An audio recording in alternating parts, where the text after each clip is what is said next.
Oke, kita lanjut lagi ya materi tentang orasi dua, Saint Gregorius dari Nazianzus dan penjelasannya. Nah, minggu lalu saya sudah review ya pelajaran-pelajaran kita seperti apa. Nah, kamu bisa lihat lagi di YouTube-nya ini ya. Kemudian eh, yang ada kita udah sampai ke bagian 4. Hari ini kita lanjut ke bagian 5 tentang gereja dan kepenuhan eskatologis ya, kehidupan dalam Kristus dan kepenuhan eskatologis. Orasi dua kita udah sampai ke poin 40 berapa? Hmm, berapa? 43 atau 42 ya? 42 ya. Hmm. Oke. Orasi dua sampai 41 udah ya. Kita lanjut ke 42. Nih ya. Oke, coba baca Alstania. Bagaimana? Kamu pindah sini lah. Lebih cepat. Nah, ya.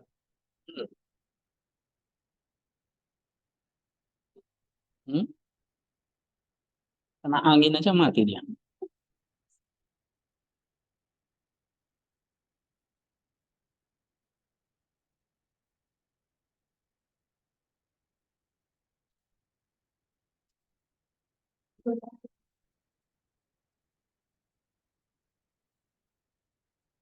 Itu coba. Tukar aja. Nggak bagus lah kayak gini. Ketik kita.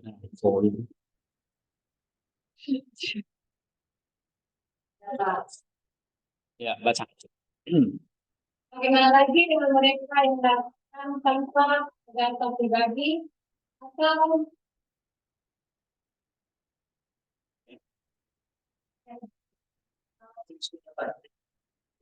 Ya. Atau bentuk kata-kata lebih baik atau lebih buruk sehubungan dengan Allah, tetapi mendengarkan semua jenis doktrin dan guru dengan maksud untuk memilih dari semuanya apa yang terbaik dan paling aman.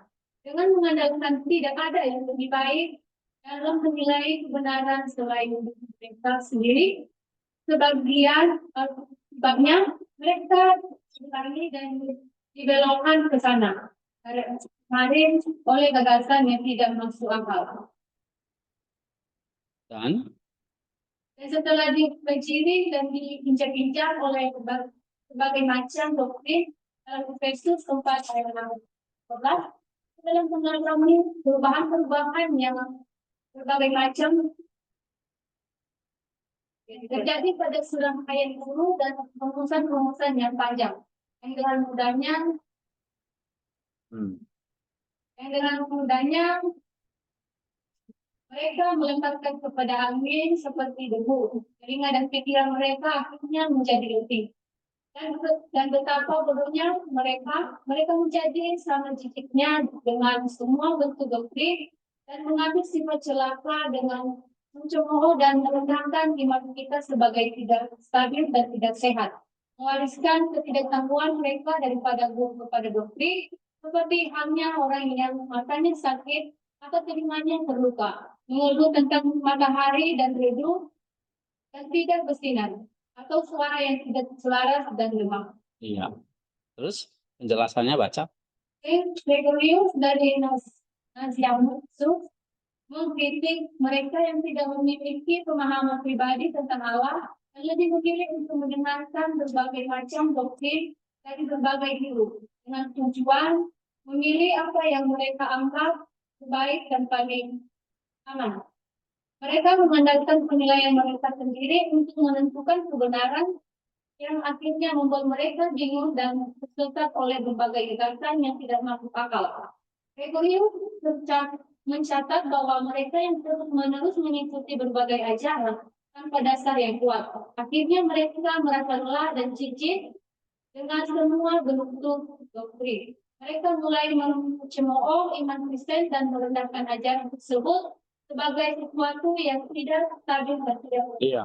Jadi kalau doktrinnya nggak kuat, ya kalian nanti justru bisa bingung, bisa disesatkan, bahkan bisa merasa lelah dan jijik.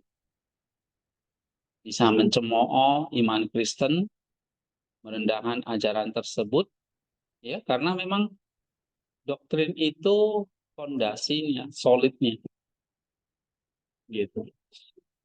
Ya, kalau di sini eh,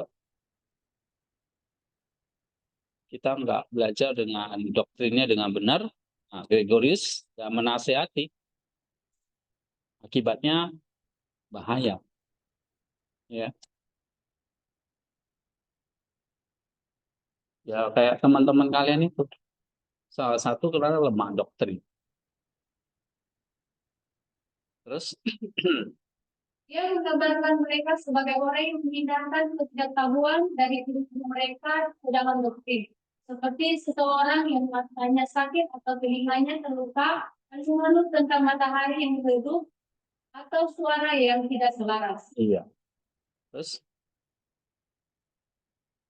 Gregorius menjelaskan tentang pentingnya memiliki dasar iman yang kuat dan tidak hanya mengandalkan diri sendiri untuk menilai kebenaran.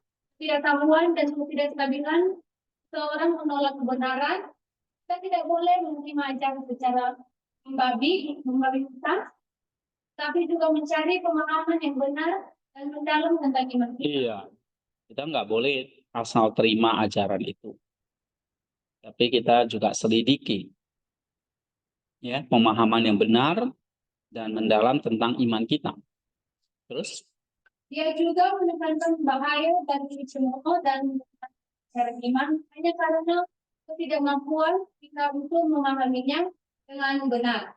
Dengan demikian, kita diingatkan untuk selalu mencari pengetahuan yang benar, mendengarkan guru-guru yang bijak, dan membangun dasar iman yang kuat untuk menghindari ketidakstabilan dan kesesatan dalam perjalanan rohani kita. iya. Jadi di sini Gregorius mengingatkan kita apa? Sebagai pemimpin spiritual, kamu juga harus belajar doktrin dengan benar. Ya, jangan asal menerima ajaran atau doktrin itu secara membabi buta. Itu bisa membahayakan iman kita sendiri. Bahkan kita bisa jatuh ke dalam ekstrim mencemooh, merendahkan ajaran iman kita. Ya, banyak itu ya yang sudah kuliah teologi, sudah punya gelar STH misalnya, bahkan jadi pendeta. Tapi dia terima ajaran-ajaran yang nggak benar, dia pindah agama misalnya. Ya, pendeta-pendeta yang murtad itu banyak. Malah dia menjelekkan kekristenan agamanya yang dulu. Nah, itu sangat kasihan. Banyak itu ceramah-ceramah di YouTube itu seperti itu. Awalnya dulu Kristen atau bahkan sudah jadi pendeta, tapi malah akhirnya menjatuhkan atau mencemooh ajaran imannya yang dulu. Nah, itulah sebabnya kita diingatkan untuk selalu mencari apa? Yang benar, mendengarkan guru-guru yang bijak, membangun dasar iman yang kuat untuk menghindari ketidakstabilan dan kesesatan dalam perjalanan. Oke, poin 43. Coba baca Yusuf. Oleh karena itu, juga ketika masih segar seperti lilin yang adalah tugas yang lebih mudah daripada mereka doktrin. Kesannya di atas prasasti, maksud saya doktrin dan dogma yang salah dengan hasil bahwa yang pertama dibingungkan dan dikacaukan oleh yang kedua memang lebih baik menapaki jalan yang mulus dan dilalui dengan baik daripada jalan yang tidak dilalui dan kasar, atau membajak tanah yang telah sering dibelah dan dihancurkan oleh bajak. Tetapi jiwa yang akan dituliskan harus bebas dari Harus bebas prasasti doktrin-doktrin yang berbahaya atau bekas-bekas keburukan yang salah. Jika tidak, si penoreh yang salah itu akan memiliki tugas ganda, yaitu menghapus kesan-kesan yang lama dan mengganti dengan Kesan-kesan kesan-kesan yang lain yang lebih baik dan yang lebih layak untuk ditiru, dituruti. dituruti. Begitu banyak orang yang kejahatannya dikaitkan tidak hanya dengan kawan aslinya, tapi bahkan dengan ucapan-ucapannya, dan begitu banyak bentuk dan karakter kejahatan, dan begitu besar tugas orang yang telah dipercayakan dengan tugas mendidik dan mengurus jiwa-jiwa. Sungguh saya telah menghilangkan sebagian besar rinciannya agar perkataan saya tidak mendepani. Oke, coba baca penjelasannya. Gregorius Gregorius menekankan pentingnya menyampaikan kebenaran pada jiwa sejak dini. Ketika jiwa masih segar dan belum terpengaruh oleh doktrin atau dogma-dogma yang salah. Gregorius menggunakan analogi lilin yang dimaterikan menggambarkan betapa lebih besarnya jiwa yang terkena pengaruh negatif daripada mencoba menorehkan doktrin kesadaran di atas prasasti yang sudah tertulis dengan ajaran yang salah. Nah, jadi kalau kena ajaran yang salah ini repot. Ya. Dia kasih analogi lilin yang belum dimeteraikan. Menggambarkan betapa lebih mudahnya membentuk jiwa yang belum terkena pengaruh negatif daripada yang sudah terkena doktrin yang salah. Semoga di sini kalian waktu sebelum ke sini pasti kan sudah punya doktrin atau ajaran ya. Nah, di sini kalian penyesuaian ya, semoga gampang dibentuk ya. Atau kalian jangan-jangan juga nggak peduli lah ya. Apa kata pendeta itu dianggap benar atau jangan-jangan tidak peduli ya. Tapi benar ya bahwa kita di sini nanti kamu belajar kembali jiwa itu dituliskan lagi, harus bebas dari prasasti, doktrin-doktrin yang berbahaya atau bekas-bekas keburukan yang sangat dalam. Ya, jika tidak, baca lagi.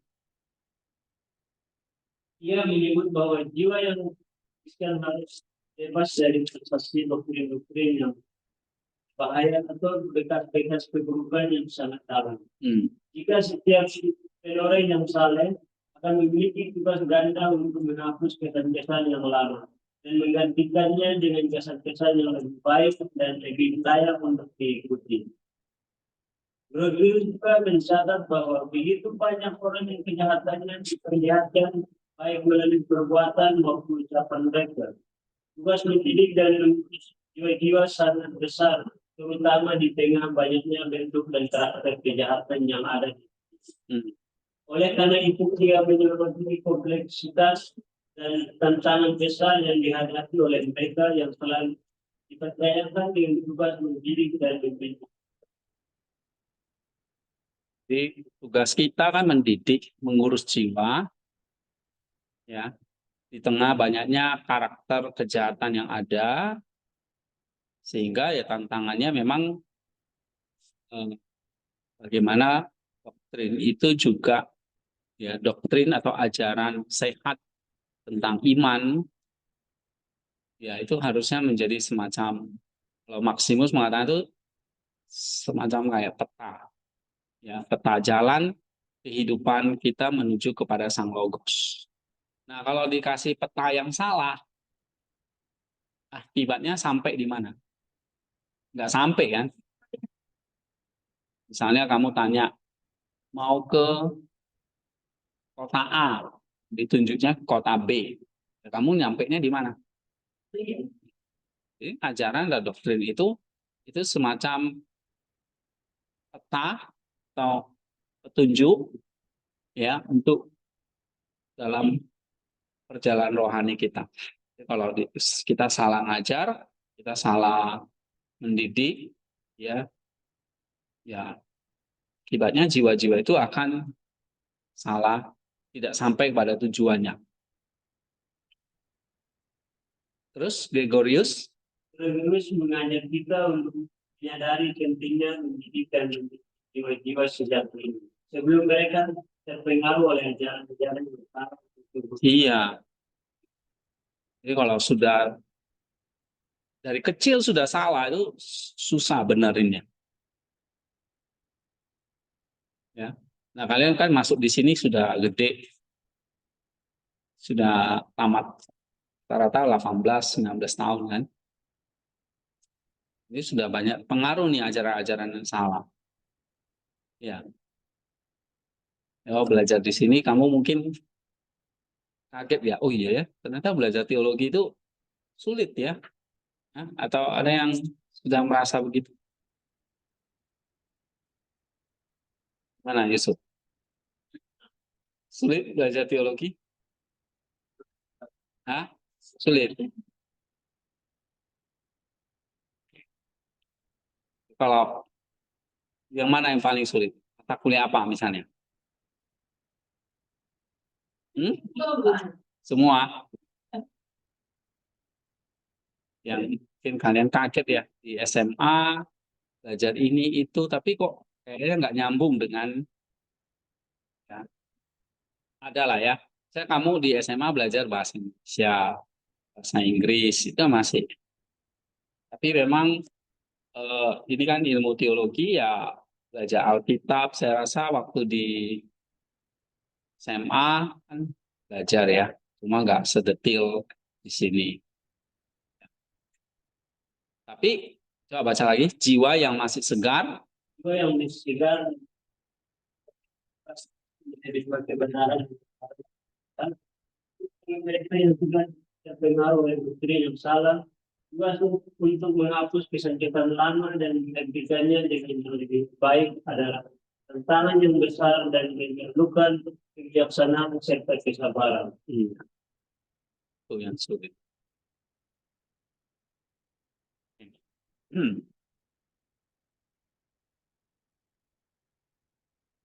44. Ya, Francisca. Jika seseorang berusaha menjinakkan dan melatih hewan dengan berbagai bentuk dan rupa yang terdiri dari banyak hewan yang berbagai ukuran dan tingkat kejinakan dan keliharaan, maka tugas utamanya yang melibatkan perjuangan besar akan menjadi kemanusiaan yang kuat, luar biasa dan heterogen dalam masing-masing hewan yang menjadi bagiannya sesuai dengan sifat dan kebiasaannya akan terpengaruh secara berbeda dalam hal kegembiraan, kesenangan dan ketidaksukaannya oleh kata-kata yang sama atau makanan atau membelai dengan tangan atau persual atau tersiul atau cara-cara lain yang melakukannya. Dengan apakah yang harus dilakukan oleh tuan binatang seperti itu selain menunjukkan dirinya sendiri yang beraneka ragam dalam pengetahuannya dan menerapkan kepada masing-masing perlakuan yang sesuai dengan bentuknya sehingga berhasil memimpin dan memelihara binatang itu. Nah, dan karena tubuh jemaah yang umum terdiri dari berbagai karakter dan pikiran yang berbeda seperti seekor binatang yang terdiri dari bagian-bagian yang berbeda, maka sangatlah Penting. bahwa kepemimpinannya haruslah sederhana dalam kehidupannya dalam segala hal dan terdapat mungkin beraneka ragam dalam melakukan sikap pribadi dan dalam menangani semua orang dengan cara yang tepat dan sesuai. Terus penjelasannya? Saint Gregorius dari Nazianzus menggunakan analogi menjinakkan dan melakukan Yang melatih dan melatih hewan untuk menggambarkan tantangan dalam pemimpin dan pengurus jemaat yang terdiri dari berbagai karakter dan pikiran yang berbeda. Ia menambahkan tugas seorang pemimpin seperti seorang penguasa hewan yang heterogen yang harus menyesuaikan pendekatannya dengan sifat dan kebiasaan masing-masing hewan. Hewan ini merespon secara berbeda terhadap kata-kata, makanan, dan perilaku lainnya, sehingga pemimpin tersebut harus memiliki pengetahuan yang beragam dan menerapkan kelakuan yang sesuai setiap hewan agar berhasil memimpin dan memelihara mereka. Iya. Jadi ibarat kita sebagai pemimpin rohani nanti itu seperti penguasa hewan yang heterogen yang menyesuaikan pendekatannya dengan sifat dan kebiasaan masing-masing hewan. Kucing kebiasaannya beda dengan anjing, dengan tikus misalnya. Ya. Nah, tikus kebiasaannya apa? Suka keluar kalau orang udah sepi ya kan. Jadi kalau mau nangani Lisa ya tengah malam. Karena dia kayak tikus. Ada jemaat itu seperti tikus. Ya, tarik dia gampang. Oh, di tempat ini pasti ketemu dia. Oke. Jadi kalau cari Ridwan tuh gampang. Tengah malam pasti kemana. Nah, itu kebiasaan hewan tuh kan gitu. Kalau kebiasaan ayam apa? Nah, jadi waktu nanti kita nangani orang, lihat kebiasaan dia. Ya. Apa kebiasaan Hermawan? Apa kebiasaan Despita?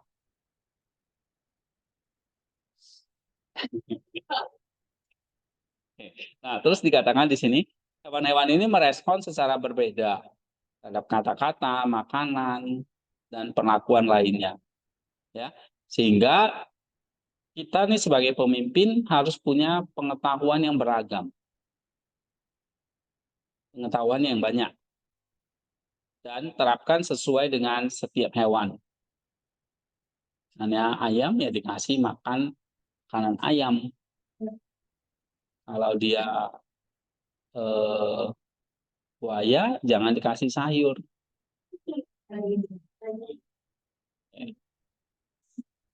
Tapi ini satu hal yang kompleks ya. Terus Gregorius mengaitkan analogi ini dengan tugas pemimpin jemaat yang terdiri dari berbagai karakter dan pikiran yang berbeda. Pemimpin jemaat harus sederhana dalam kejujuran dan memiliki kemampuan untuk menyesuaikan pendekatannya dengan setiap. Iya, ini yang sulit ya, menyesuaikan pendekatannya dengan setiap pribadi atau kebiasaan orang itu. Terus menangani semua orang sesuai. Hal ini menunjukkan pentingnya Fleksibilitas ya, kebijaksanaan, memahami di dalam pemimpin orang-orang yang memiliki latar belakang dan kepribadian yang beragam. Iya, kamu mulai belajar ya.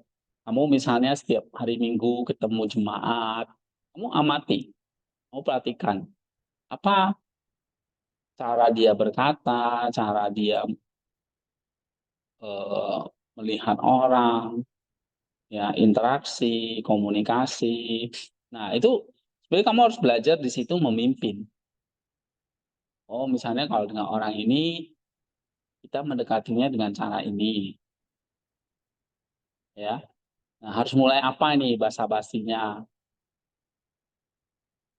Nah itu kamu belajar karena kamu nanti akan memimpin orang-orang yang punya latar belakang dan kepribadian yang macam-macam, yang beragam. Ya. Terus Gregorius Dijelaskan bahwa pemimpin jemaat fleksibilitas. Nah, si orang bisa beda-beda soalnya menghadapi orang tua, anak muda, anak remaja atau anak kecil, ya. Nah, misalnya kalau kayak saya kan gampang ya menghadapi kalian yang rata-rata umurnya sama nih. Beda lagi kalau saya ngajak orang tua, ada beda kan, lebih sulit. atau mengajari anak kecil. Waduh, lebih sulit lagi. Nah, saya kalau disuruh ngajak anak kecil, nyerah saya. Ya, tapi kita kalau di gereja nggak bisa begitu kan? Emang gereja ini hanya buat orang dewasa, anak kecil nggak boleh datang? Enggak. Semua umur ada kan? Dari yang tua sampai kecil. Kalau di sekolah ini kan masih homogen ya, rata-rata umur kalian ya umur antara 18 sampai 20-an. Satu generasi. Lebih mudah bagi saya ngajar kalau di sekolah ya. Tapi kalau di jemaat, gereja, kompleks, lebih kompleks. Nah, makanya seorang pemimpin jemaat memerlukan fleksibilitas, hikmat, pemahaman ya tentang setiap pribadi. Kalian di sini belajar secara pribadi itu orang pribadi itu belajar semuanya. Nah, kodratnya manusia. Fakultas kodrat manusia itu selalu punya tubuh, jiwa, roh.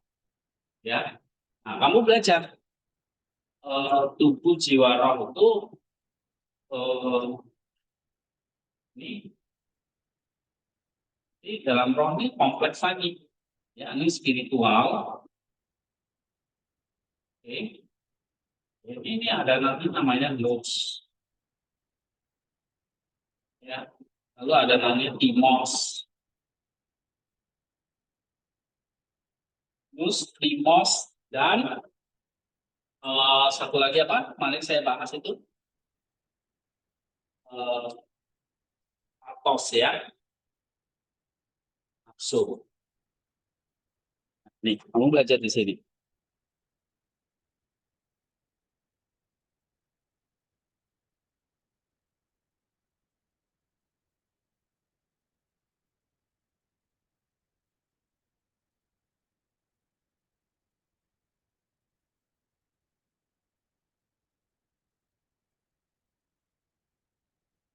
Nih, tentang fakultas kodrat manusia. Ya. Ada bagian rasionalnya, yang namanya manusia atau pribadi manusia itu ya dia punya tadi tubuh, jiwa, atau roh atau spiritual. Nah, dalam tingkat spiritualnya itu ada nous, timos, patot. Dia satu kesatuan ya. Jadi ini namanya ada namanya bagian rasional, yaitu bagian rasional ini adalah bagian tertinggi dari jiwa yang mencerminkan gambar Allah. Fakultas itu kayak alat di dalamnya ya. Misalnya ada nous, akal budi ilahi, intelek, dan ada namanya dianoia. Ini nalar untuk berpikir logis, analitis, diskursif. Nous itu untuk berelasi melihat langsung Allah. Nous. Nih. Ini yang ada di dalam setiap individu atau pribadi yang kita sebut manusia. Nah, tadi kalau Gregorius mengatakan, kamu harus bisa punya pemahaman yang mendalam tentang setiap pribadi. Nah, apa itu pribadi? Apa itu? Siapa itu manusia? Kamu pahami. Kita lihat dari perspektif Maximus, kodrat manusia atau pribadi manusia, ini satu kesatuan yang kompleks dan indah. Terdiri dari tubuh dan jiwa. Nah, sekarang tubuh dan jiwanya, nih, tubuh nanti kamu pelajari macam-macam. Kamu belajar biologi. Iya, ilmu biologi. Tubuh. Kamu tahu tentang, saya pernah bagikan di grup itu, mitokondria. Waktu di SMA kan belajar ya. Ini bagian dari sel yang fungsinya memberi makan kepada sel. Kalau kita nggak ada mitokondria, kita mati. selnya nggak bertumbuh, mitokondria. Kamu kaitkan misalnya dengan doktrin. Mitokondria itu dengan doktrin. Kristus lahir dari Maria. Nah, tapi dia mewarisi sel-sel dari Maria. Maksud mitokondria. Nah, mitokondria itu diwarisi dari ibu kita. Selnya dari ibu kita. Maka kamu dengan ibumu tuh nggak pernah punya relasi seumur hidup selama. Karena kita hidup dari mitokondrianya.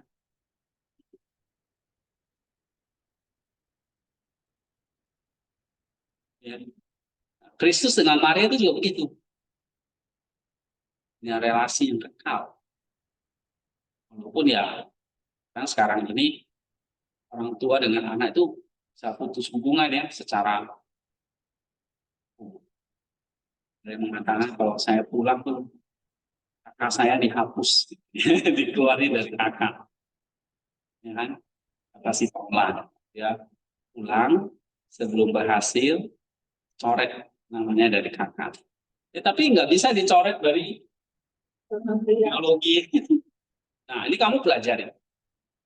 Nah, tubuh manusia yang kompleks kan dengan misalnya doktrin. Kamu pelajari tentang jiwa yang ada ilmu sekuler mas,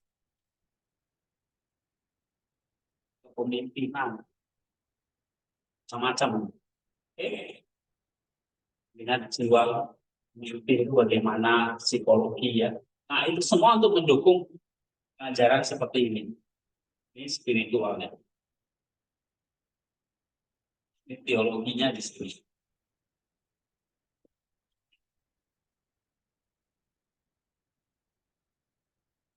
Ya. Nah, belajar psikologi, belajar tentang jiwa manusia. Apa? Kamu butuh tadi di sini dikatakan berbagai macam pemahaman. Iya, pribadi. Terus di sini butuh memiliki ya, soal pemimpin harus memiliki pengetahuan yang beragam.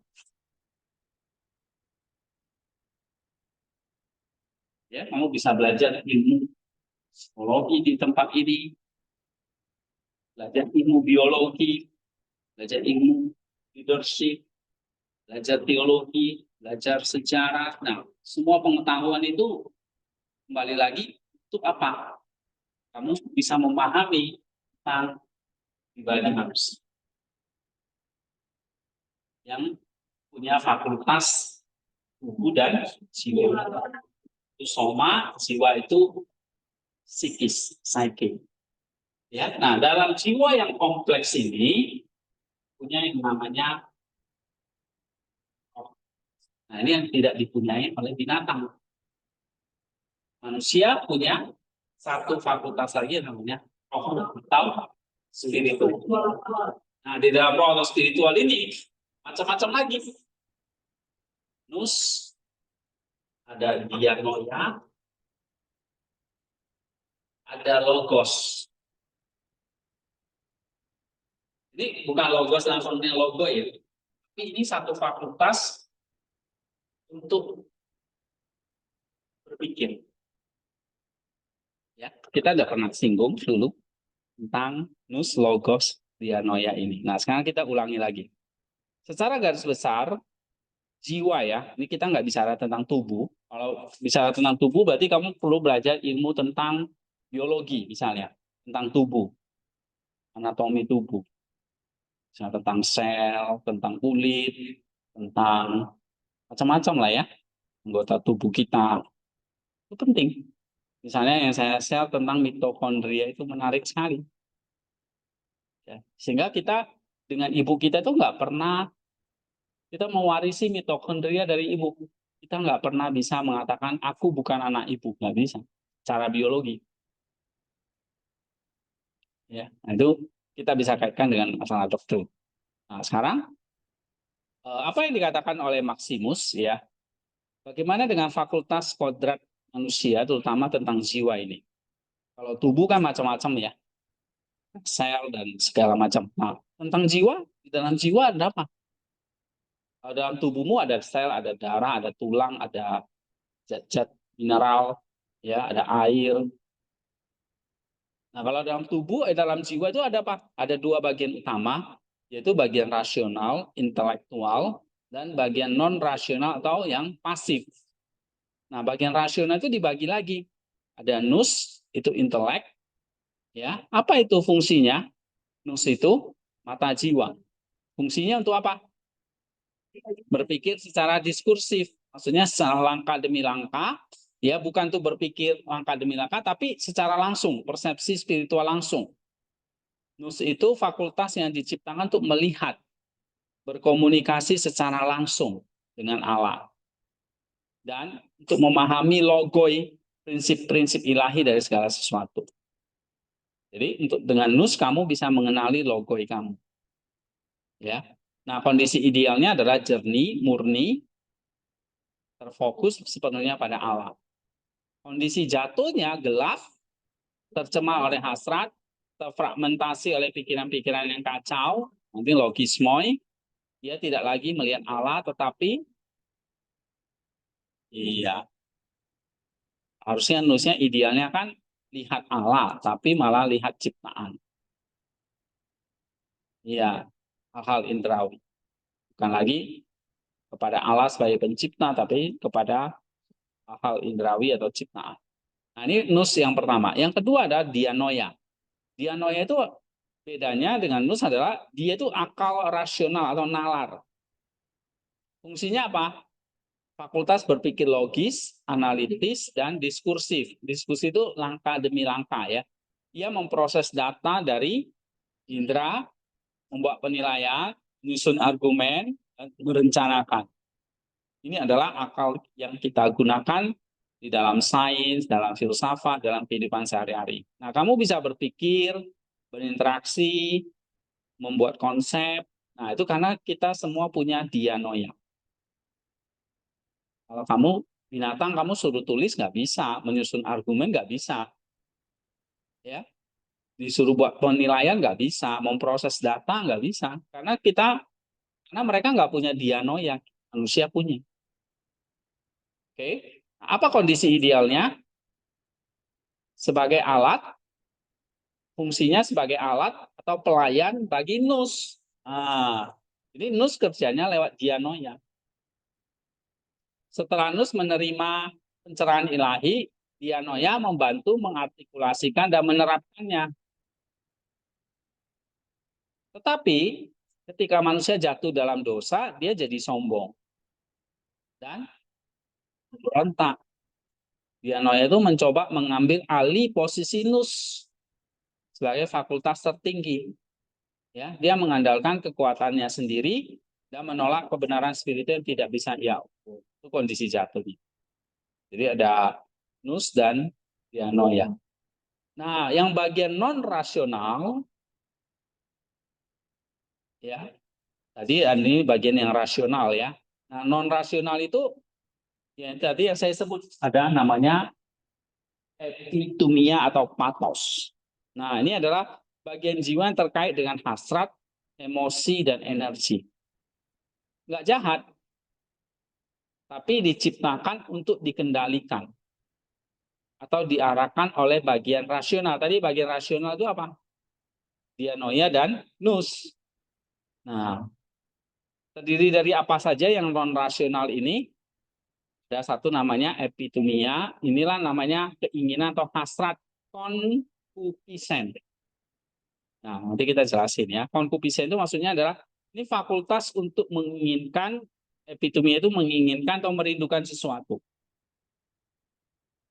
Ya, ini seperti dorongan atau energi yang mendorong kita untuk mencari apa yang kita anggap baik atau menyenangkan.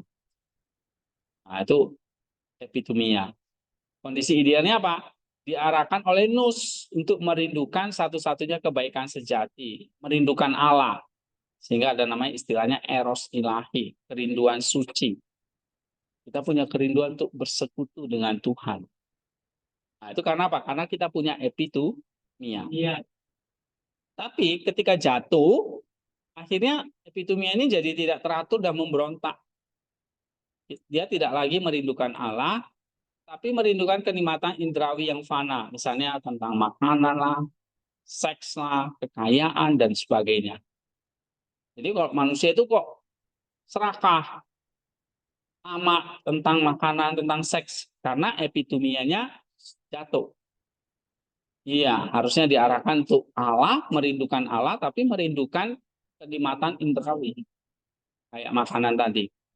Nah, ini secara berlebihan dan tidak pada tempatnya. Ya, manusia itu gara-gara makanan bisa saling membunuh, ya kan? Gara-gara seks bisa saling membunuh, kekayaan apalagi, gitu. Oke. Nah, ini karena epitumia yang jatuh. Ini menjadi sumber dari dosa-dosa seperti kerakusan dan hawa nafsu. Nah, yang ketiga timos.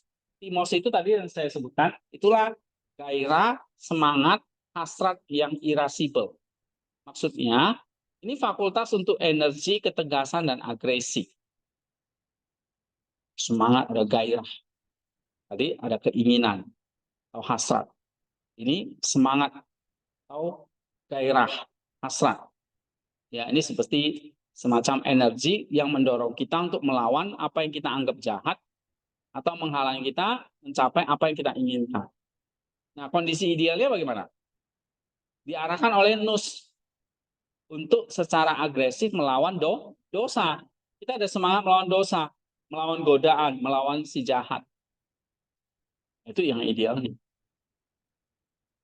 Itu. Tadi kalau yang epitumia merindukan Allah. Kalau timos semangat melawan dosa. Gitu. Ya.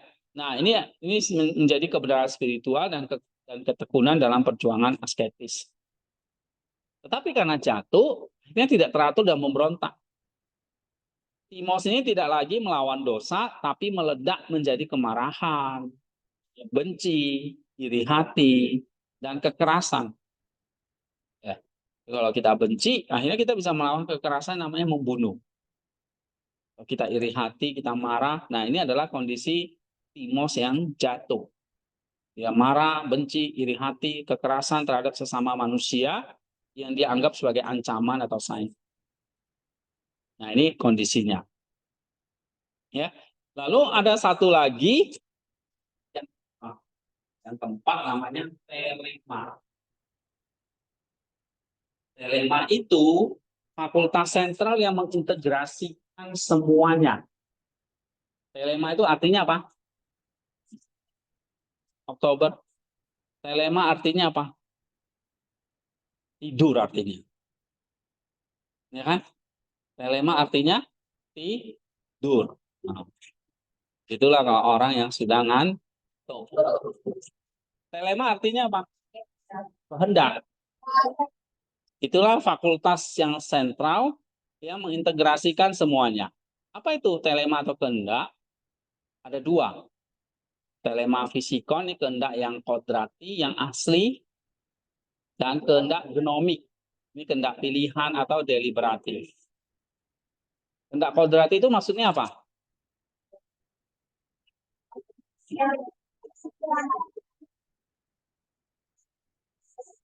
Ya, ini adalah fakultas yang selalu baik karena bagian dari ciptaan. Telema kita, telema fisikon kita itu dari logos kepada logos menciptakan kita, kasih kita. Inilah bahwa kita kepada logos telema. Ya. Jadi telema ini selalu baik, telema fisikon ini selalu baik karena bagian dari ciptaan alam. Nah, karena manusia jatuh dalam dosa, akhirnya muncul satu namanya telema genomikon. Nah, ini kehendak pilihan atau deliberatif. Maksudnya apa itu?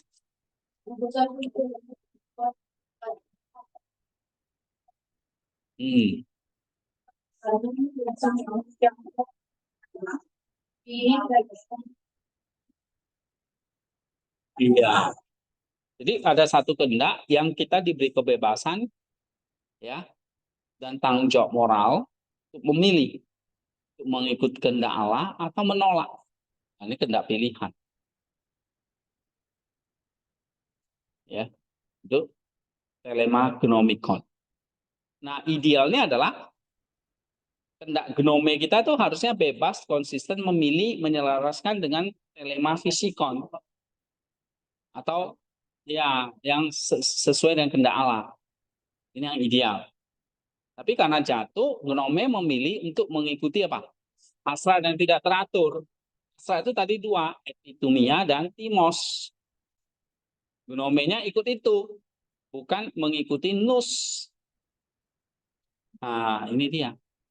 Sehingga kehendak kita, kehendak gnomikon kita diarahkan untuk memenuhi hasrat nafsu dan timos tadi, gairah dan nafsu tadi.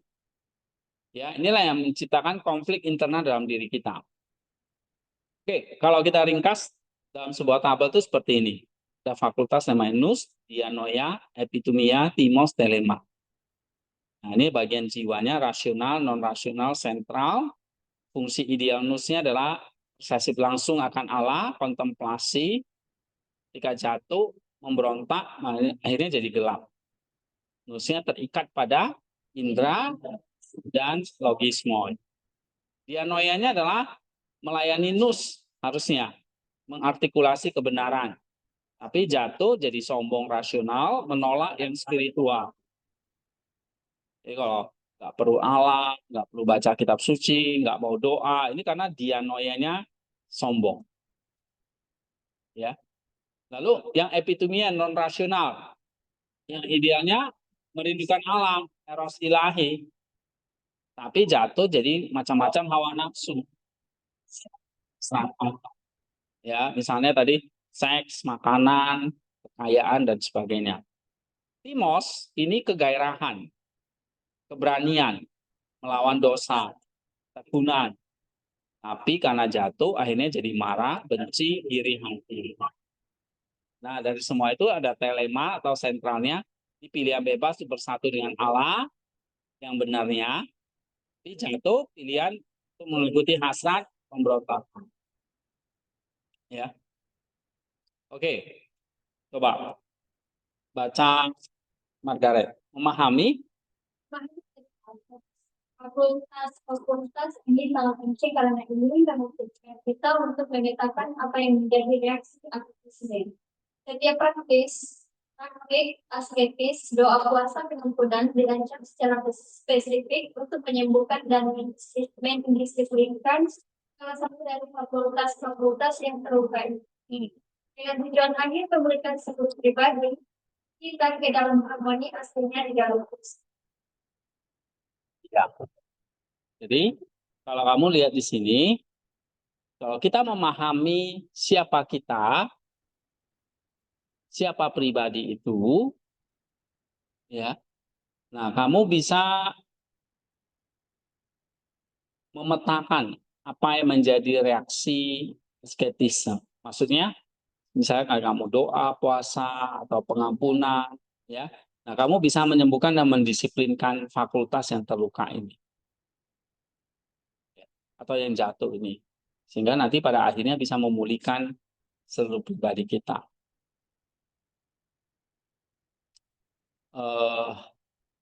Misalnya kalau itu jatuh, bagaimana kita memulihkan atau terapi, memulihkan fakultas yang jatuh. Dia perlu namanya asketisme atau terapi spiritual. Misalnya kalau untuk nous, kalau nusnya itu jatuh, gelap, ya, apa terapinya? Nah, ini coba baca ya. Terapi untuk nus yang gelap dan terfragmentasi atau yang terpecah. Penyakitnya, coba baca lagi. Nus.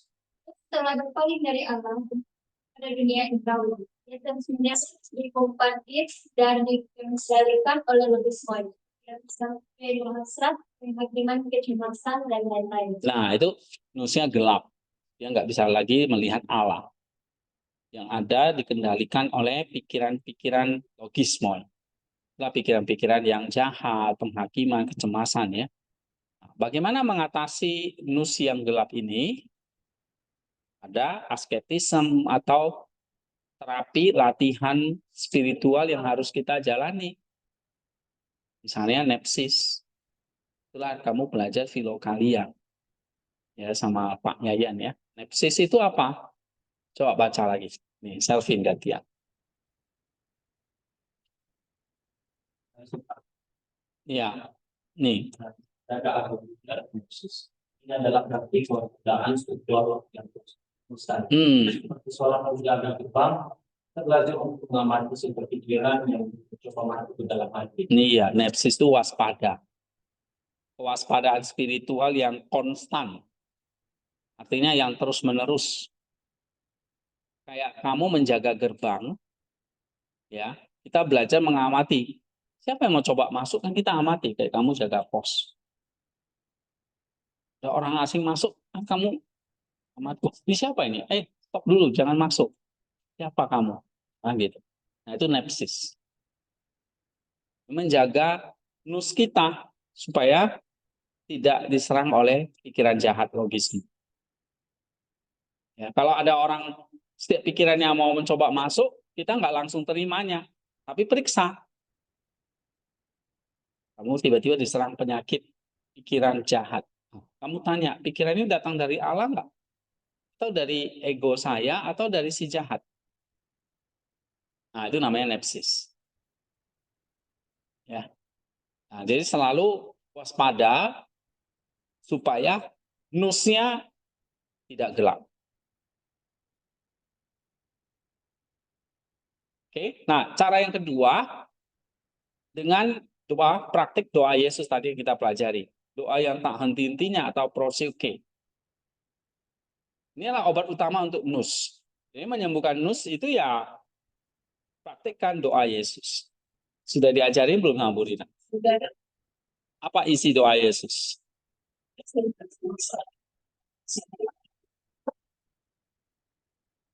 Tapi waktu kamu menyebutkannya itu kamu mesti paham ya. Gregorius bilang kamu harus paham tentang dirimu. Kenapa kok saya perlu mengucapkan doa Yesus? Nah, ini adalah untuk menjaga nepsis supaya nusnya tidak gelap. Ya. Nah, itu harus dilakukan secara konstan. Nggak bisa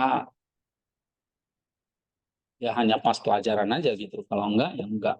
Itu nggak bisa. Jadi Jesus Prayer atau doa Yesus ini adalah alat yang paling efektif. Kenapa? Karena, coba baca nih, Hermawan. Memfokuskan Kembali. Jadi memberikan terus sebuah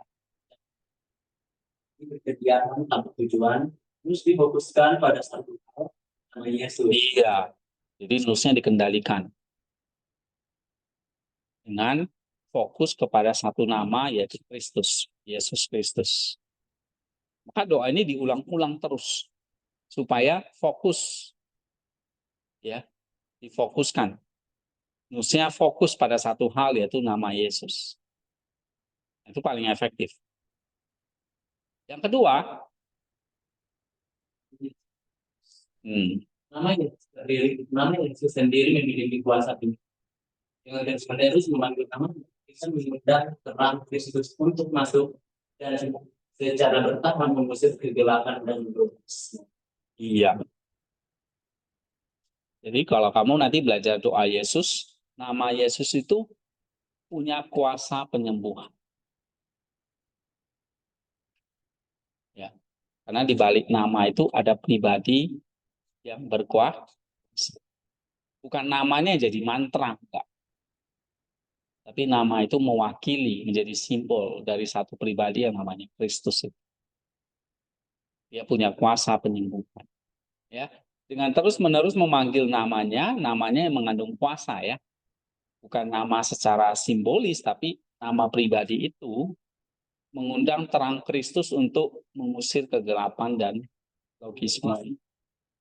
Nah, itu Jesus Prayer. Yang ketiga apa?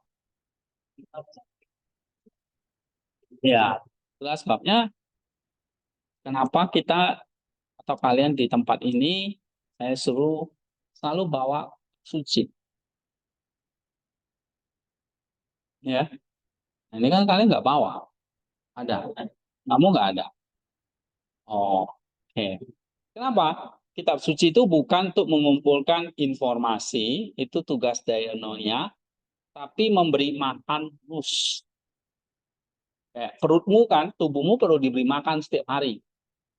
Minimal 2 kali, 3 kali. Nah, nus kita dapat makanannya adalah waktu kita mau membaca kitab suci. Ya, kita merenungkan firman sampai ia turun dari kepala ke hati menjadi sumber pencerahan spiritual. Oke, ini terapi untuk nus ada 3. Yang pertama apa? Nepsis, proseuche, dan kontemplasi atau membaca kitab suci. Yang kedua, terapi untuk epitumia. Atau tadi istilahnya keinginan yang tidak teratur. Penyakitnya adalah keinginan kita tidak lagi, coba baca Despita. Yang keinginan kita tidak lagi berdepan Allah, tetapi tentang kenikmatan duniawi yang mana atau kerakusan, nafsu, keserakahan, cinta, baik. Iya, jadi epitumia itu kalau tidak teratur, harusnya diarahkan untuk merindukan Allah, tapi malah merindukan kenikmatan indrawi yang fana. Rakus, hawa nafsu, serakah, ya, kayak bucin itu epitumia. Orang diperbudak cinta itu, ya, macam-macam ya, cinta seks, cinta materi, kemewahan, nah itu epitumia. Bagaimana mengatasinya? Satu dengan puasa atau nestia, terus baca lagi Asal kalau sekedar diet.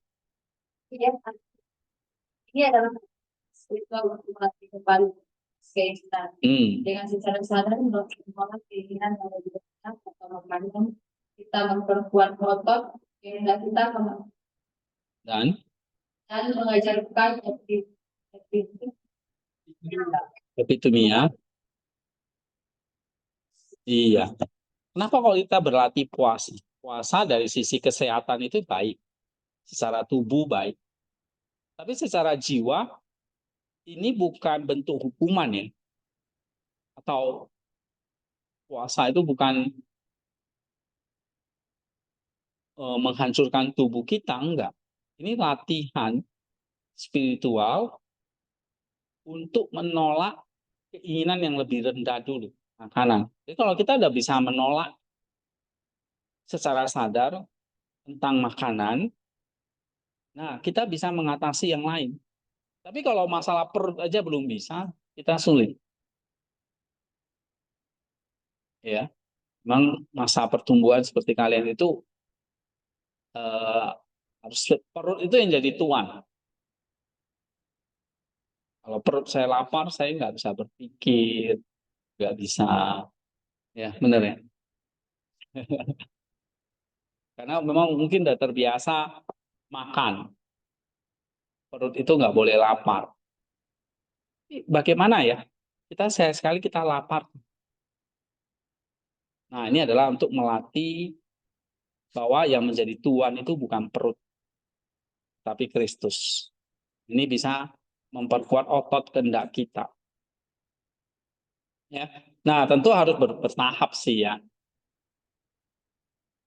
Oke, secara bertahap itu bisa mengalihkan kerinduan kita dari yang jasmani ke hal-hal yang roh. Ya. Atau misalnya katakanlah kamu makan nggak sampai memuaskan keinginan perut, dia nggak kenyang misalnya.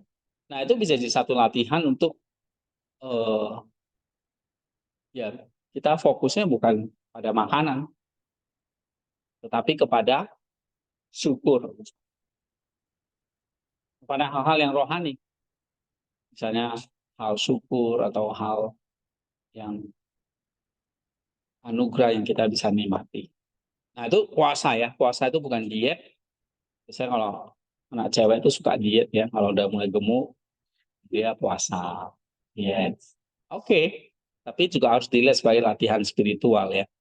Nah, ini adalah untuk mengatasi epitemia yang gelap. Selain puasa, ada juga namanya menjaga indera. Ya, kita secara sadar mengontrol apa yang kita izinkan masuk melalui mata dan telinga kita, membatasi bahan bakar bagi keinginan-keinginan yang tidak teratur. Jadi penjagaan indera itu penting ya, jangan alihkan matamu atau telingamu kepada hal-hal yang nggak benar. Telinga misalnya suka mendengar hal-hal yang nggak benar, atau mata melihat, atau mulut ya untuk bicara ucapan-ucapan yang kotor. Seringkali sekarang anjir ya, jir nah, ya. Atau bahasa-bahasa kalian. Nah, ini kita sadar mengontrol hanya mata, telinga, tapi mulut dan kaki tangan kita. Oke. Yang ketiga adalah memang kita belajar memberi persembahan atau sedekah. Elimosine ya. Elimosine itu adalah obat langsung atas keserakahan. Nah, kita di bawah itu ada kotak persembahan. Kenapa kok kampus itu saya menyediakan? Karena melatih memberi sesuatu ya, ini adalah untuk melatih epitemia kita. Melatih keinginan kita yang tidak teratur. Ya. Dengan cara bebas memberikan harta kita, kita mematahkan cengkraman keinginan akan kepemilikan dan melatih jiwa kita dalam kemurahan hati. Ya, yang merupakan sifat Allah. Nah, itu. Jadi ada 3 latihan terhadap epitemia apa? Puasa, menjaga indera, dan sedekah. Atau elimosune. Nah, sekarang bagaimana dengan timos atau gairah semangat yang tidak teratur? Penyakitnya apa? Coba baca. Bisa.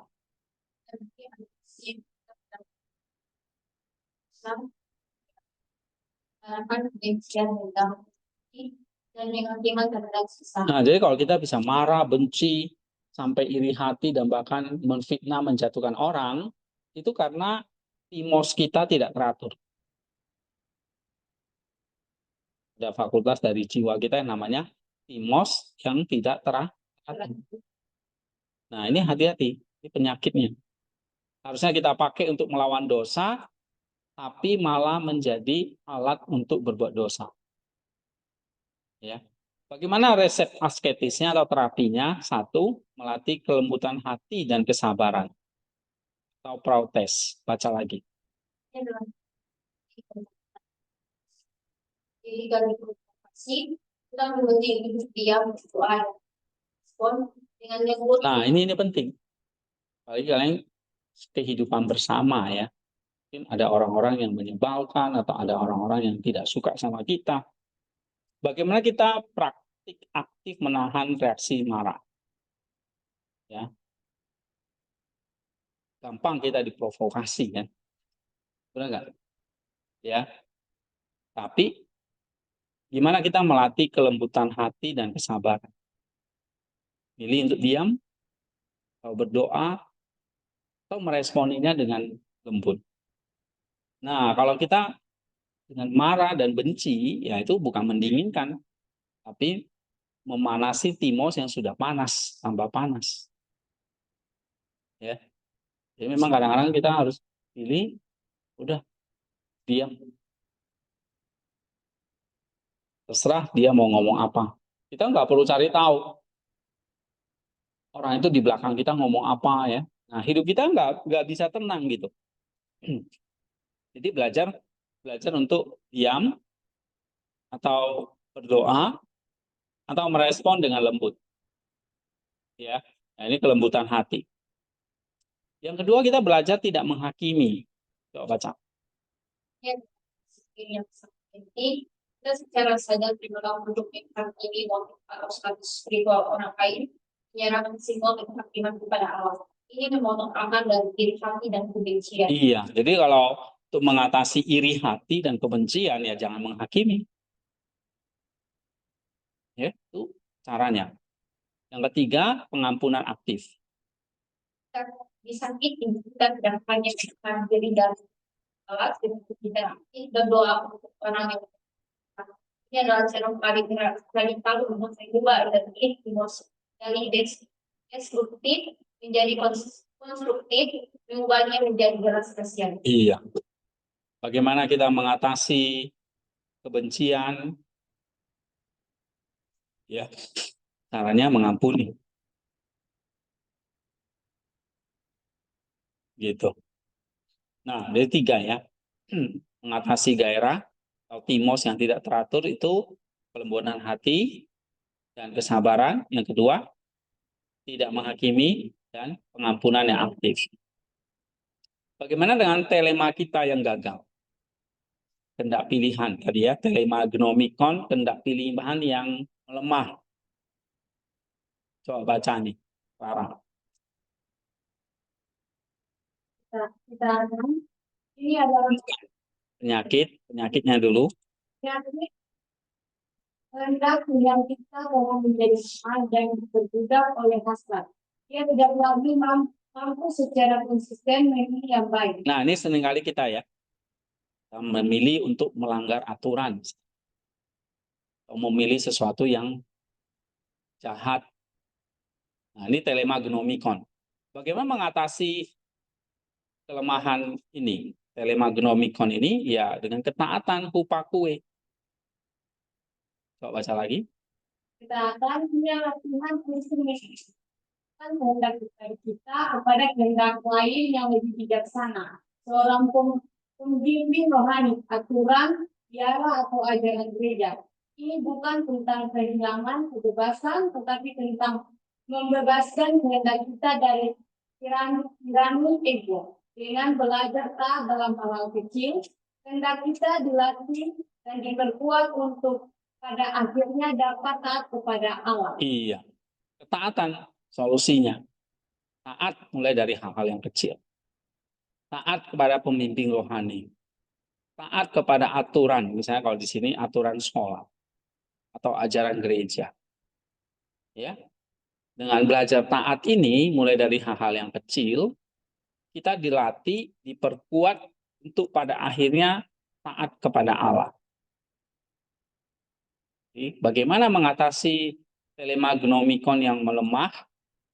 Ya, ketaatan. Yang kedua, memotong kehendak sendiri atau ekstasis. Coba baca nih. Coba. Potong kehendak sendiri. Ini adalah apa secara sadar hal yang berlawanan dengan keinginan egois kita. Jika ego ingin dipuji dan berlebihan, ego ingin berbalas-balasan, maksa diri berdoa. Setiap tindakan kecil ini adalah sebuah kemenangan yang terkuat kehendak kita. Iya. Jadi ya memang kadang kita harus memaksa diri kita. Kamu ada waktu ingin bermalas-malasan, paksa untuk misalnya berdoa atau baca kitab suci. Atau kita kadang ingin dipuji atau ingin menonjolkan diri, ya kita memilih untuk diam atau mundur. Nah, itu sebetulnya memotong kehendak kita. Sehingga nggak selalu menonjolkan ego atau akunya. Ya. Nah, ini setiap tindakan kecil, ini bisa jadi satu kemenangan yang memperkuat kehendak pilihan kita. Jadi ringkasannya adalah kita harus menjalani asketisme itu sebagai gaya hidup. Bukan hanya pemahaman, tapi gaya hidup. Gaya hidup yang terapeutik. Ya, coba cari uang. Bagi Saint Maximus,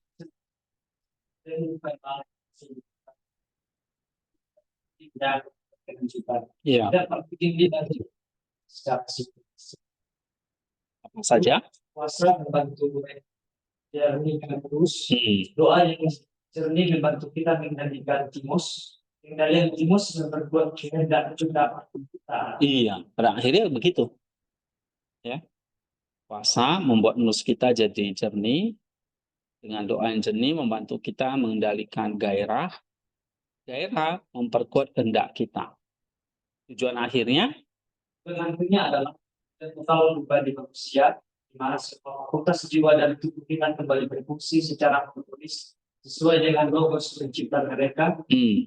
Bergerak bersama dalam sebuah tarian kasih menuju persekutuan abadi dengan Allah Tunggal. Ini adalah jalan menuju teosis. Iya. Asketis itu adalah nanti memang pemulihan total pribadi kita. Nah, inilah tugas dari tadi yang dikatakan oleh Gregorius. Tugasnya adalah memahami setiap pribadi. Ya, sehingga kamu bisa memimpin orang itu kepada teosis.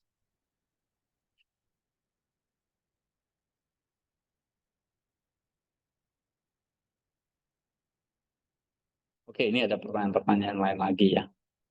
Sifat logos.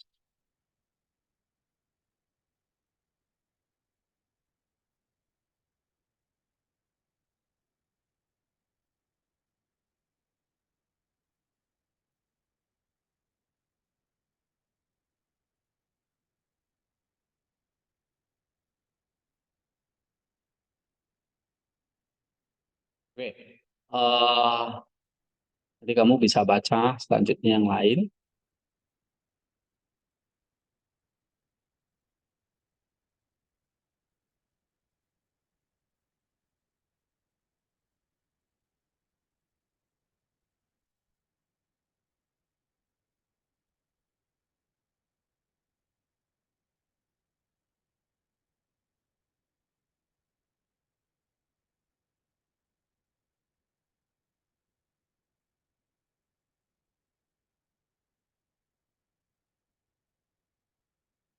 Kemarin tentang monster, kamu bisa baca yang ini ya.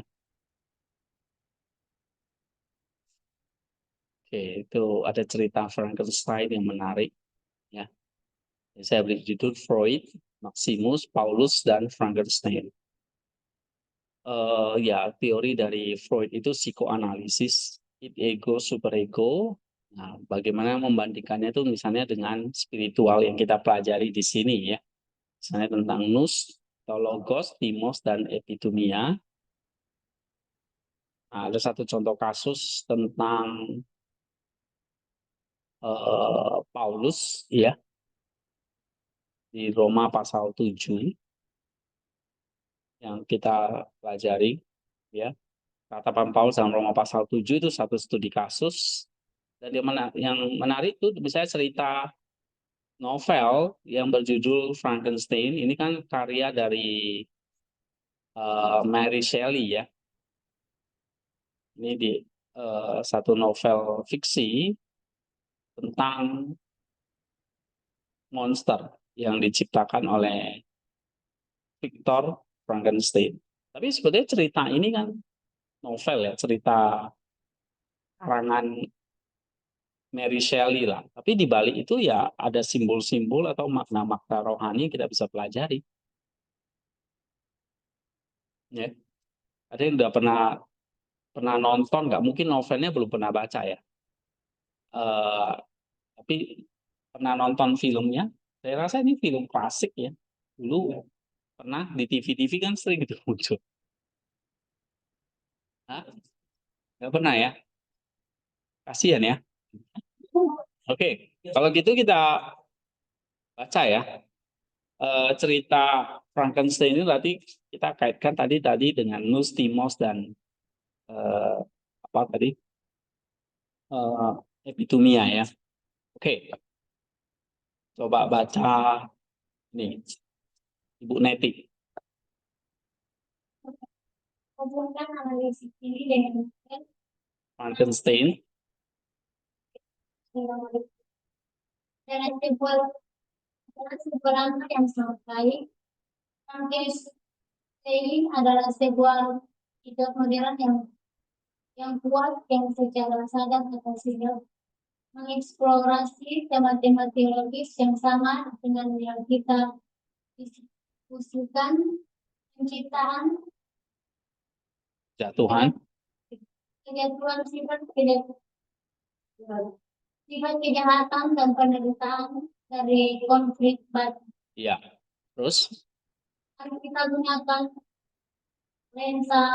Freud. Ada sama-sama. Untuk media konflik itu tragedi dari dua karakter utama Victor Frankenstein dan Ya, jadi ada dua cerita ya, sorry, bukan dua cerita, dua karakter, dua tokoh utama dari novel itu. Ada satu yang bernama Victor, dialah yang menciptakan monsternya, ya, yang dia ambil dari potongan-potongan tubuh orang, ya, tapi ternyata jadi jelek gitu ya. Nah, Victor Frankenstein dan monsternya. Coba kita lihat ini jadi sebuah studi kasus ya. Kisah singkatnya, coba baca ini. Ya,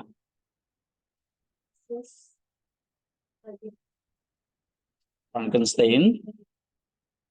singkat Victor Frankenstein seorang ilmuwan jenius berhasil menciptakan kehidupan dari kejadian-kejadian tubuh mati, namun Henry dengan hasil ciptaannya yang buruk rupa. Ia menolaknya dan melarikan diri. Sang monster yang pada mulanya baik dan Mendambakan kasih. oleh semua orang, kebencian dan dendam, itu kan penciptanya dan semua yang dicintai penciptanya. Iya, ceritanya kan awalnya monster itu sebetulnya baik, seperti manusia itu diciptakan baik, ya, punya telema apa tadi, kehendak kodrati, telema fisikon yang baik untuk mendambakan kasih, ya, tapi karena orang-orang sekelilingnya menolak dia akhirnya juga jadi dendam, jadi benci, ya, bahkan jadi monster. Oke, nah, sang monster yang awalnya baik karena ditolak, akhirnya jadi penuh kebencian dan dendam, bahkan menghancurkan si Victor ini. Ya, bahkan dia semua yang dicintai penciptanya. Nah, kita coba lihat bagaimana Deanoksis menurut Maximus ya. Nih. Tadi kan kita udah pelajari tentang nous dan sebagainya. Nah, kita lihat apa yang terjadi dengan si Victor dan monsternya ini. Ya. Coba baca nih. Ibu Paula.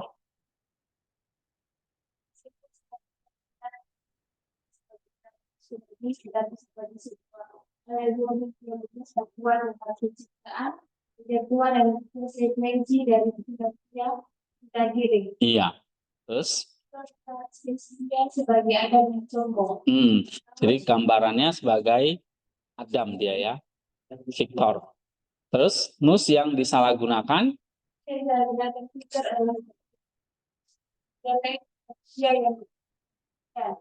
Dan ciptakan gambar alat jika kapasitas luar biasa untuk memperhatikan dan manusia. Iya, Victor, tokoh Victor itu sebetulnya simbol dari nous manusia yang cerdas, yang diciptakan menurut gambar Allah dan punya kapasitas untuk memahami dan membentuk dunia.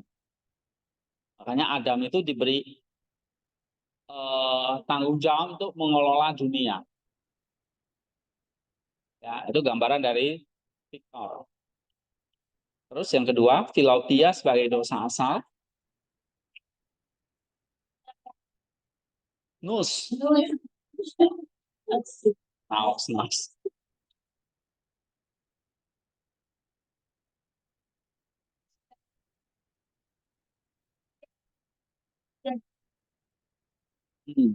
Ini bukanlah untuk baik. Ini adalah saat sehingga menjadi seperti Allah dan Allah. Tapi si Victor didorong oleh Philautia, dia ingin jadi pencipta. Ambisinya lagi bukan jadi ilmuwan yang melayani, tapi malah jadi ingin dipuja sebagai pencipta, ingin ambil alih posisi sebagai Allah. Makanya dia berusaha menciptakan orang itu bisa hidup lagi gitu. Ya. Nah, ini pengulangan dari dosanya Adam, kesombongan. Oke, ingin jadi seperti Allah karena didorong oleh cinta diri tadi. Coba baca kamu. Salah denda ya. Penolakan. Kalau terhadap ciptaan, menciptakan manusia yang menciptakan hal kasih, tapi karena kesombongan. Ketika ciptaannya memenuhi standar estetikanya dan yang egois, yang menolaknya. Ini adalah dosa kedua yang mengerikan. Orang pencipta yang menolak untuk mengasihi ciptaannya, Victor gagal dalam peran besarnya sebagai iman bagi ciptaannya. Iya, tapi waktu Victor udah menciptakan orang ini jadi hidup, dia tolak. Kenapa? Iya, karena jelek estetikanya. Estetika itu keindahannya tuh, waduh, jadi kayak gini nih ciptaan saya. Kayak wajah Ridwan jadinya.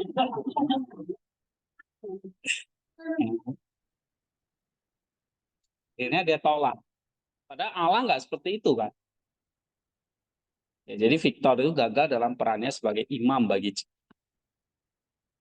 Oke, sekarang kita lihat tokoh si monster, bukan Victornya lagi. Nih, Pak Yusuf. Monster sebagai kodrat yang terbuka dan ditingkatkan. Kodrat yang baik pada awalnya. Monster itu sendiri pada awalnya baik. Dia fakultas jiwa yang berfungsi dengan benar. Iya. Epitemianya menunjukkan sekutuan dan kasih. Terusnya ingin belajar dan memahami dunia. Ia adalah Adam sebelum pindah Tuhan. Dalam miniatur yang mendambakan dengan bapaknya. Iya. Monsternya tuh ketika diciptakan, pada awalnya itu baik. Dia rindu dengan Victornya. Tapi Victornya nggak mau. Kamu jelek katanya. Ya. Nah, bahkan orang-orang di sekitarnya juga pada takut. Nah, memang jelek gitu. Oke, pada awalnya baik, tapi dia ditolak. Terus nih, Siska. Tidak Tuhan melalui penolakan. Tidak Tuhan monster. Jadi bukan karena cacat bawaan, tetapi karena luka yang ditimbulkan oleh penolakan. Iya. Ketika yang ditolak oleh penciptanya, yaitu si Victor, dan oleh seluruh umat manusia, fakultas jiwanya menjadi rusak. Iya. Akhirnya gimana? Epitumianya, keinginannya,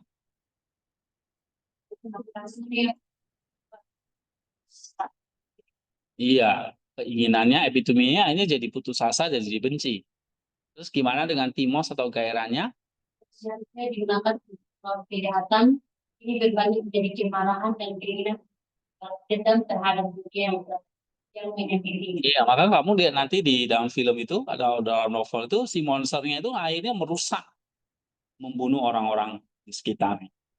Karena dia dibuat dari semua organ yang luar biasa, kaki yang luar biasa, mata yang luar biasa, tangan yang kuat.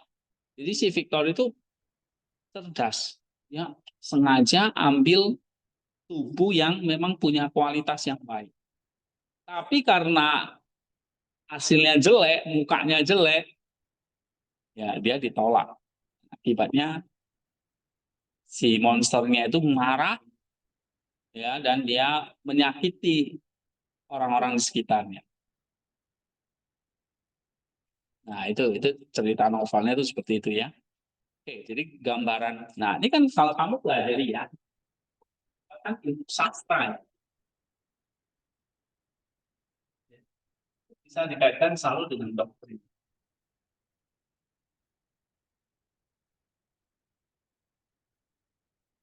Jadi, ilmu apa aja bisa. Fisika misalnya. Bisa. Oke. Sekarang Nus inteleknya gimana?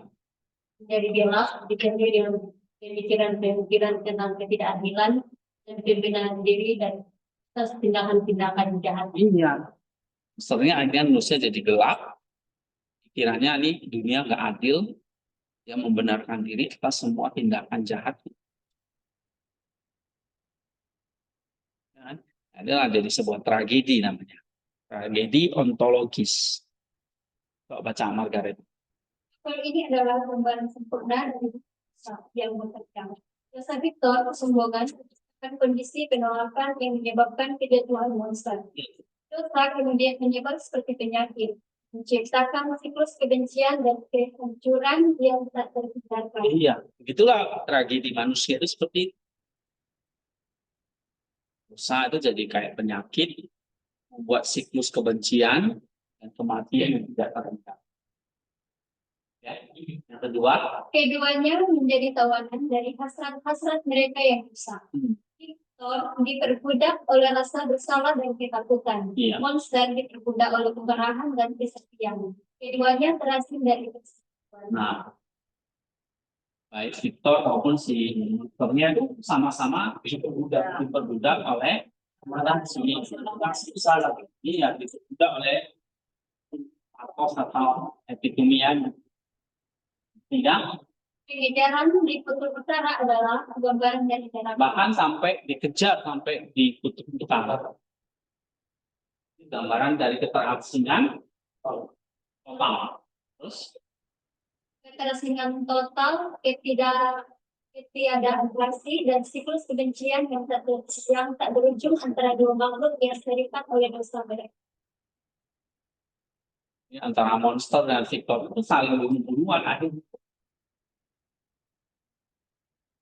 Ya, Victor itu harus musnahkan, kalau enggak nih dunia ini kalau bahaya nih. Jadi ini jadi semacam satu tragedi ontologis, yaitu ketiadaan kasih jadinya. Ditawan oleh hasrat dan satu gambaran tentang hukum dosa yang bekerja. Oke, sekarang simpulannya. Coba baca nih, Selfie. Jadi Presiden adalah dosa tentang dosa dia dan konsekuensi. Ini adalah peringatan bahwa penciptaan tanpa kasih akan monster. Ini menunjukkan bagaimana kodrat yang pada dasarnya baik tetap menjadi rusak parah oleh dosa, baik dosa yang dilakukan terhadapnya maupun dosa yang dilakukan sebagai respons. Solusinya yang tidak ada dalam dunia novel yang suram itu bukanlah analisis psikologis, melainkan internasi. Iya. Butuhkan seorang pencipta sejati yang tidak akan menolak ciptaannya yang rusak, tetapi akan turun ke dalam kegempaan kita, memeluk kita dalam penderitaan kita dan menyembuhkan kodrat kita dari melalui kasih yang mengorbankan diri. Monster itu membutuhkan seorang juru selamat, bukan seorang. Membutuhkan psikologi atau Freud. Dia butuh Kristus. Nah, sebenarnya novel itu gambaran dari dunia ini butuh Allah, pencipta yang tidak menolak ciptaan. Si Victor kan menolak ciptaannya kan? Kita butuh Kristus yang tidak menolak kita. Dia mau turun dalam keburukan kita. Si Victor nggak mau, merasa jijik dengan ciptaan. Ya. Mau memeluk kita dalam penderitaan. Victor mau bunuh, menolak, bukan memeluk. Iya. Menolak dan menyembuhkan kodrat kita dari dalam melalui kasih yang mengorbankan diri. Jadi ini satu gambaran kontras ya, bahwa Mary Shelley ini melihat dari kisah ini justru manusia butuh seorang juru selamat. Ya. Menarik. Jadi kisah Frankenstein ini bisa jadi satu pelajaran spiritual buat kita. Ya, solusinya bukan analisis psikologis, tapi intanasi. Ya. Oke, waktu kita habis. Nah, kita akan ujian hari apa? Ini pelajari orasi 2 sampai poin 44. Nah, 44 ya. Oke. Lalu sin maksimusnya bagian 1 sampai 4. Bagian 5-nya enggak. Ya. Dan terakhir tentang ini. Nah, kita akan lanjut lagi. Semester depan kamu akan belajar tentang doktrin Allah. Ya. Kan khusus belajar tentang doktrin Allah, kita akan belajar lagi tentang Maximus, tentang bahan-bahan seperti ini. Ya. Dan untuk materi orasi 2, saya rasa cukup. Ya, kamu bisa pelajari sendiri. Kita akan belajar tentang Maximus, nanti juga ada bahan lain dari Gregorius, bukan orasi 2 tapi ya, dari Bapak Gereja atau tulisan dia yang lain. Ya, yang jelas kita akan terus belajar tentang Maximus ini lebih dalam. Ya, tapi tentang topik tentang Allah. Dan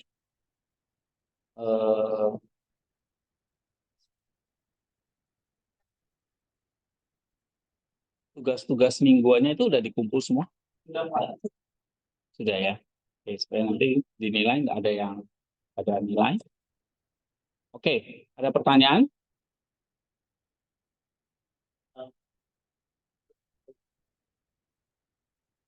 Ada yang belum dibuka tugas minggu berapa? Oh ya? 4 ditutup ya? 4 dan 2 ada lagi?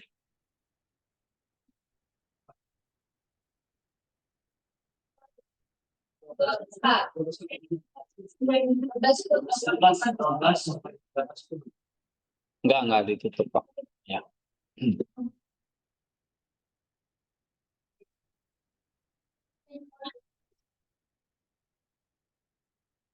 Oke ya. Ya.